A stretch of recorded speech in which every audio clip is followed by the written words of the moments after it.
For me, but more importantly, I want to also say thank you to King for opening up this venue to us and to all the committee members to make this presentation because it's so important.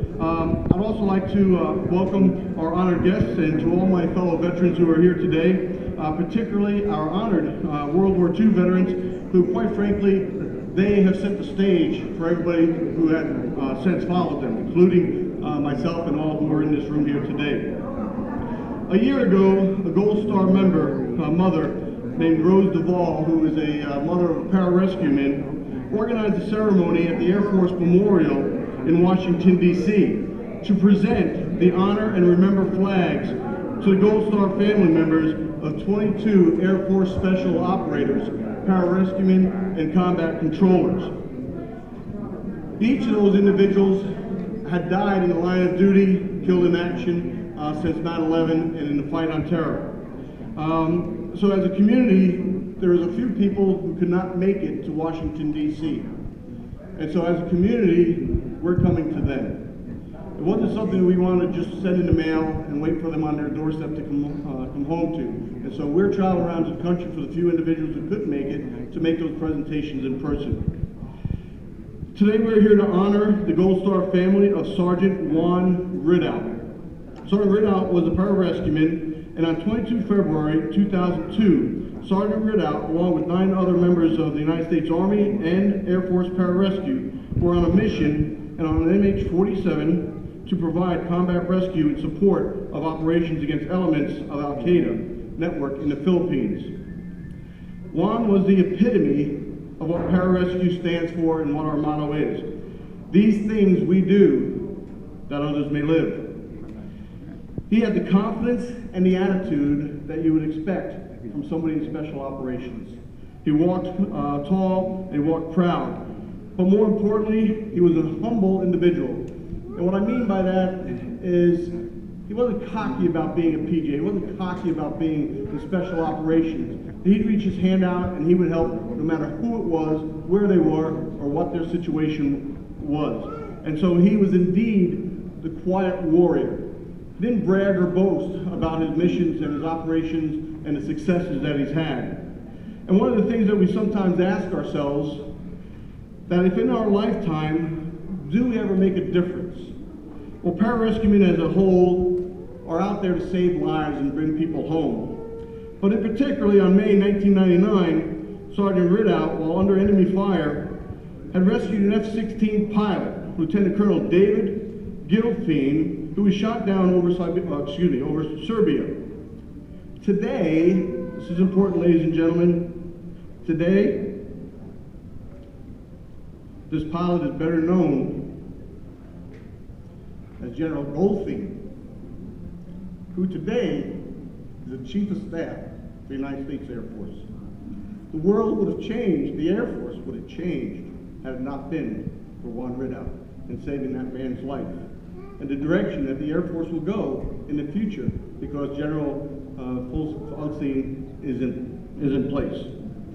And so we sometimes ask ourselves, so where do we find these men? Where do we find these individuals who volunteer and serve in such a dangerous profession? I think God aptly answers that question with Isaiah 6:8, where it says, I heard the voice of the Lord saying, whom shall I send? And who will go for us? Then said I, here I am, send me. Wow. Those are the warriors that are fighting today and continue to fight for us every day. So it is my privilege to introduce to you this Gold Star family so that we can present this flag. And if I can ask them to join me up here, Staff Sergeant Juan Ridout's sister, Mrs. Jessica Gober, her husband Kevin, and their 2-year-old daughter, Frankie. With them also is Sergeant Ridout's aunt, and if she'll please join us as well, Karen Stevens.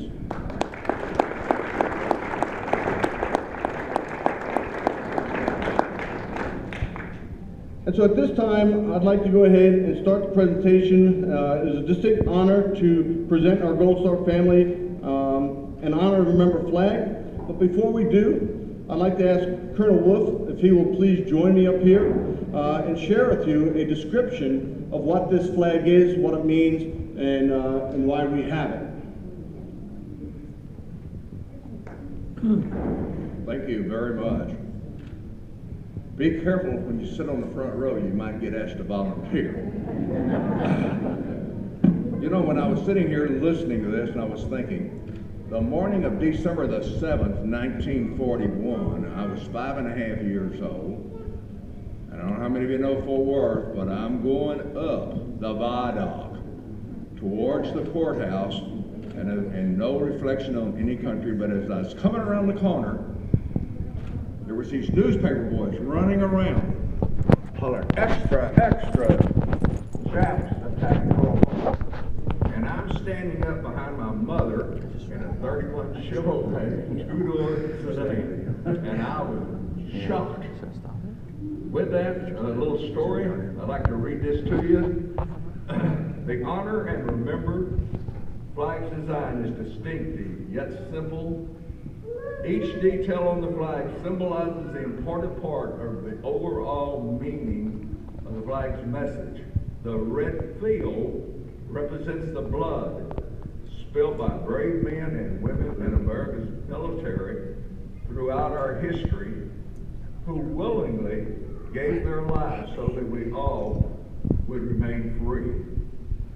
The blue star represents active service in military conflict. The symbol originated with World War I, but on the flag it signifies service through all generations from the American Revolution to the present day. The white border beneath the surrounding the gold star recognizes the purity of sacrifice. There is no greater price an American paid than to give his or her life in the service of their country.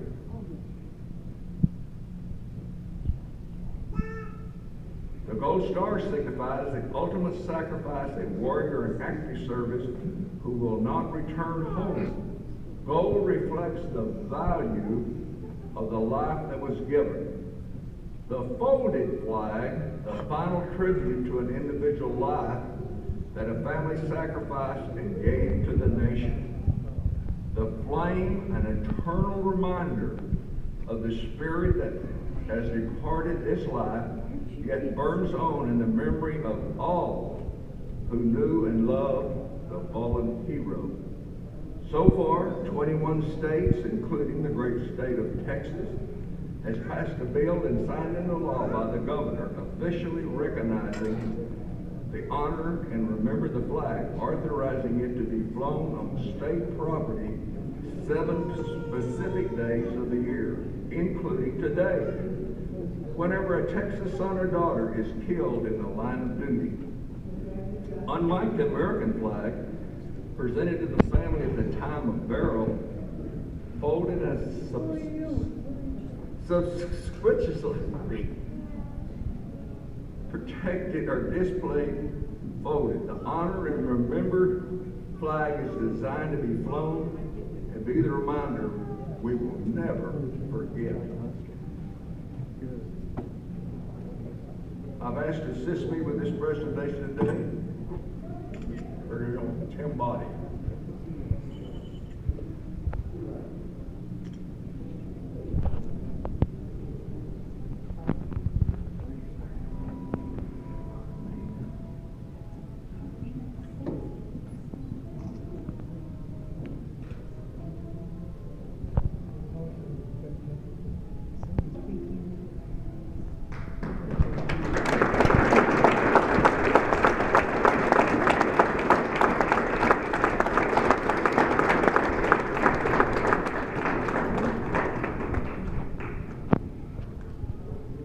Thank you all so much for honoring this family. Thank you very much, Mr. King. Thank you.